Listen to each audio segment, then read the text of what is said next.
जय माता दी। कैसे हो आप लोग। आज मैं एक देवी की तौल लेके आई हूँ। आप लोग सुनिएगा, पसंद आएगी तो हमारे चैनल की भी लाइक सब्सक्राइब आप लोग कर दीजिएगा। तो चलो सुनाती हूँ। जय माता दी।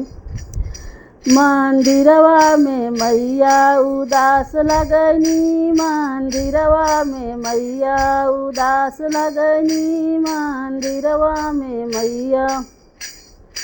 टीका पहना दा बिंदिया पहना दा, टीका पहना दा बिंदिया पहना दा, सेनुरा पहिरा दा झकास लगनी, मंदिरवा में मैया उदास लगनी, मंदिरवा में मैया उदास लगनी, मंदिरवा में मैया।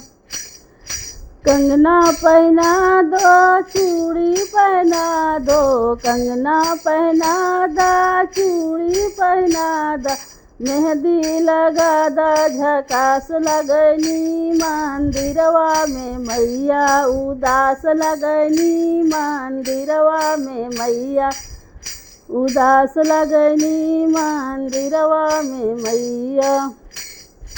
लहंगा पहना दो साड़ी पहना दो, लहंगा पहना दो साड़ी पहना दो, चुनरी ओढ़ा दो झकास लगनी, मंदिरवा में मैया उदास लगनी, मंदिरवा में मैया उदास लगनी, मंदिरवा में मैया। जय माता दी।